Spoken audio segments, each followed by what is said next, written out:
Hey, CrossWinds, welcome back to the More Than Sunday CrossWinds podcast. Hope you are doing well and hanging in there in the middle of all of this craziness going on right now. I know a lot of you have kids at home. I know mine are home. And, things are quite a bit different than they have ever been, at least in my lifetime, and I know yours. I'm excited. We get to talk to Jodie Tey today to hear a little bit about what is coming this Sunday, and it involves food.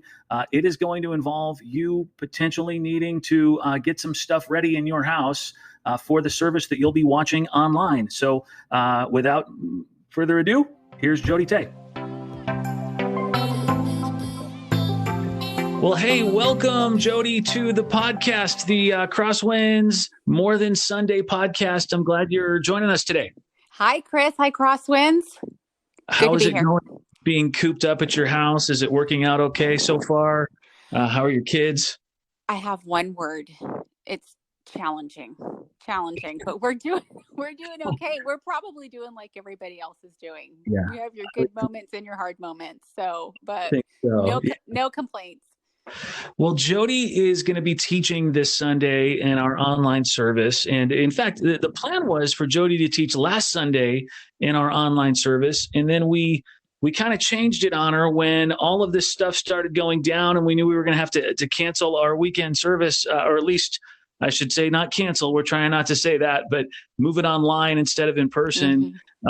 We felt like might be a better thing for me to just kind of intro the series and take that first one. So Jodie is taking a version of the message she had prepared for last weekend and moving it to this coming Sunday. Mm-hmm. And it could not be a better message for the situation we find ourselves in right now. I actually think it's going to be better because we're all at home having to listen to it in that form. Yeah. Right. Tell us a little bit of what it's about. Well, it has to do with our cultural approach to food and how we tend to speed through a lot of what we do in life.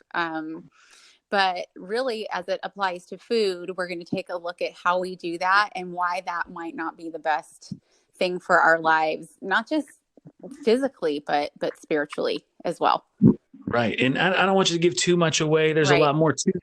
But the reason we're talking about it on this podcast today is because people are going to need to have something with them when the service is over, like immediately after the online service, immediately after they're done watching it, they're going to go use their food or eat food, I guess is probably a better way to say that.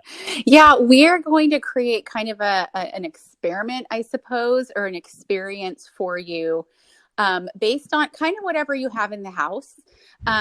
You could grab your favorite bag of chips. I would grab Cheetos. A pizza. You could prepare a really nice meal, your favorite meal. You can eat a bowl of cereal. It doesn't matter. Whatever you have on hand in your pantry, you can eat as long as it is something that you truly enjoy. So pick one of your favorites. It could be a snack or a meal, candy bar, anything like that. But just have something on hand that you're going to eat, and then you're going to ask you to do something with it after the message. Yeah. So part of why we think this is such a great one to be able to do at home, Jodie was going to teach this on a Sunday morning at church and then ask people to go home and practice it. And we know the tendency is sometimes you get in your car, you've got other stuff to do.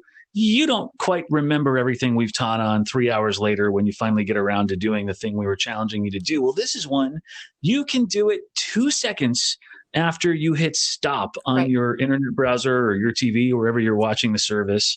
And as Jodie was saying, what we need you to have ready in your home for this service on Sunday is some sort of food for you, maybe for your family. Everybody could have their own thing, or you could all share one thing that you all really like, right? Right. And as you mentioned, it can be any of those things you talked about. Now, we had talked about at one point it being like your family, your couple, if you're a couple listening, if you're alone watching it, your favorite thing, your favorite meal. And then we, as we're having to do a lot lately with adjusting, yes, we realized I went to the grocery store today, Jodie, and it's like bare. There's no milk left in the milk aisle, in the milk section. There's no bread left in the breading section. I got one of two packages of eggs which were like $4.45 each. Brown fertile eggs is what it said. Good luck. Good luck with that. What does it mean when an egg is fertile? No idea. Fertile eggs. Are they going to hatch on? I have no clue. Keep an eye out. Yeah.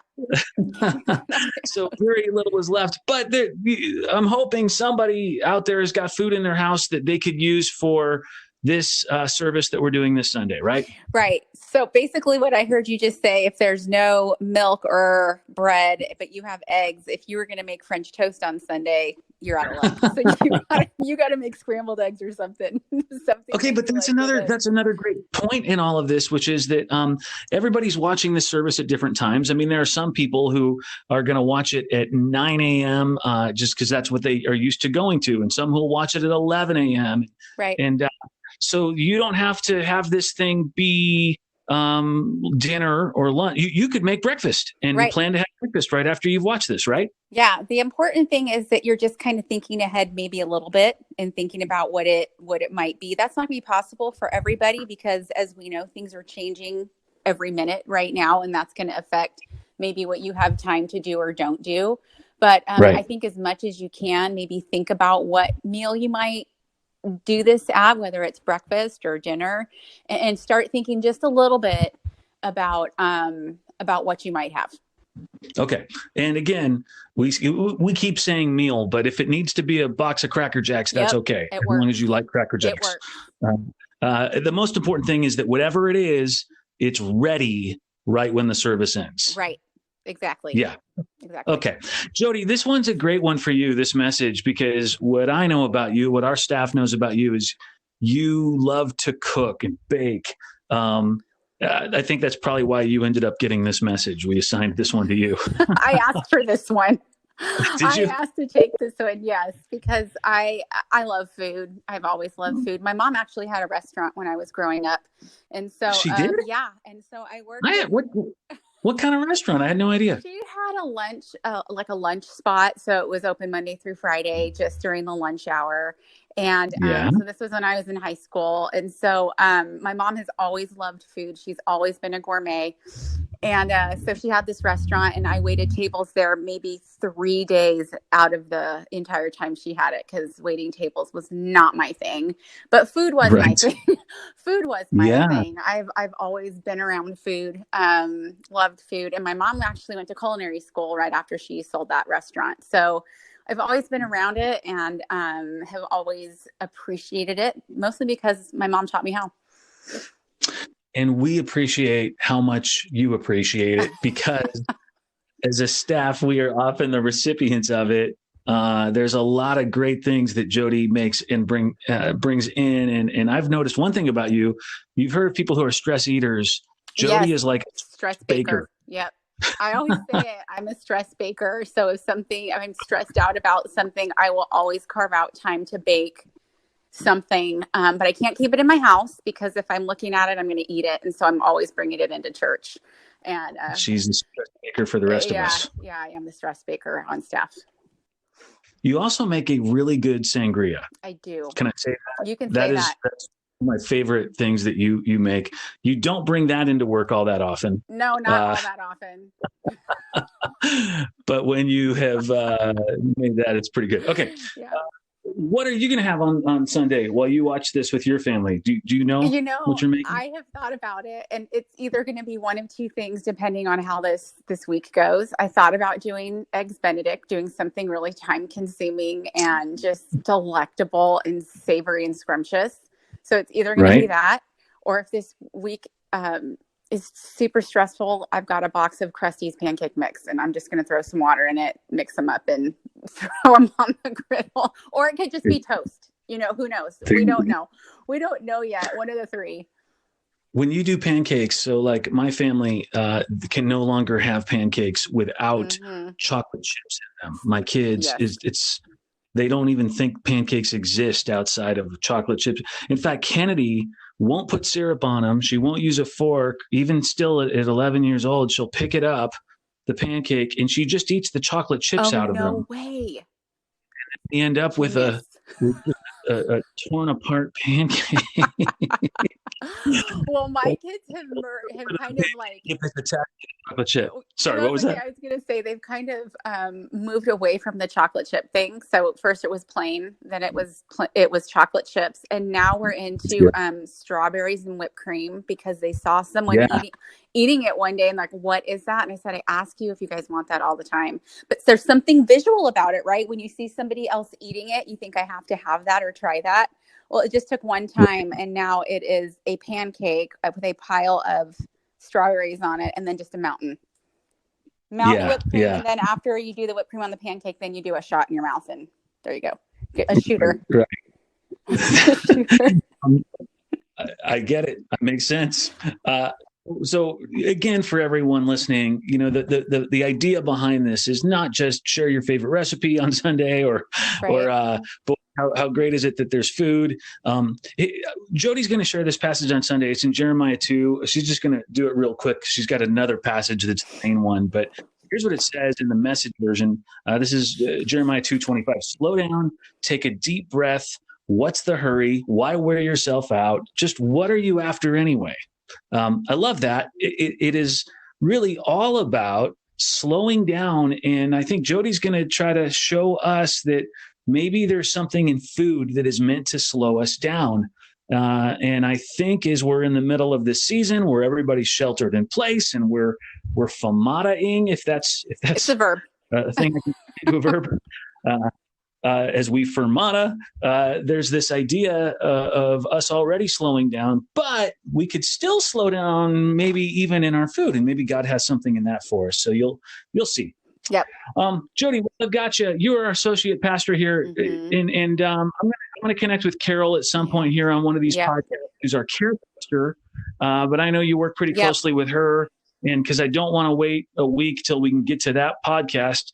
Can you just share a little bit of what our care strategy is as a church right now? Yeah, right now our care team, Carol and her team, they're actually reaching out to one population in our church, which is our 65 and over, checking in on them, and she's mobilizing teams right now to see if anyone in any of our folks need help in terms of meals, grocery shopping, having errands run for them. And so really that's kind of our priority right now, is making sure that the people in our church are cared for in that way, on top of the other needs that are already out there in terms of illness. And we've got people in our church who've had new babies and things like that. But really, we're trying to mobilize people right now to reach out to our most vulnerable population.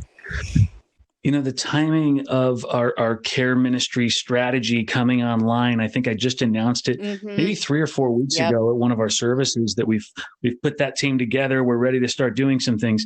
The timing of that coming online with this virus and all the havoc it's wreaking and more to come, it sounds like. It's just it's good timing as far as us having this ready. It's totally providential, because we've got people who are also stepping up saying, what can I do? I live 2 blocks from this grocery store. I can drop off food or diapers or whatever. Do you know anyone who needs help? And so we're really able to connect people that way at this time. The people who can do are doing, and the people who need to stay in can stay in. And it's kind of just a win-win right now. So if you're somebody listening who's maybe not in one of those at-risk categories and you think, hey, I've got to go to the grocery store anyway, let me see what the care ministry might know somebody needs picked up, and I can go leave it on their doorstep or whatever. Man, that would be a great way that you could be serving right now. I know so many of us are not able to serve in our normal areas because so much of our normal stuff is not happening the way it was, but maybe this is a way that we can be the hands and feet of Christ in the middle of all of this. Yeah, this would be such a simple, easy way to serve somebody who can't get out of their house. So if you're out there and you're running errands today, tomorrow, please consider how you might be a part of care ministry. Yeah, and I think the best way to do that would be to email our care ministry at care, C-A-R-E, at crosswindschurch.org. That's care at crosswindschurch.org. And you can email if you're willing to help those 65 and up or any other kind of at-risk people who are needing that kind of help. Or if you're someone in that category that's going, boy, I could really use some help. I'm not able to get out right now, or whatever you might need. And they're checking that very regularly and responding. Hourly, so they're checking it. Yeah. All right. Thank you, Jodie. Chris. Appreciate your time today. And I'm excited for Sunday that our church is going to get to hear from you. Take care, everyone.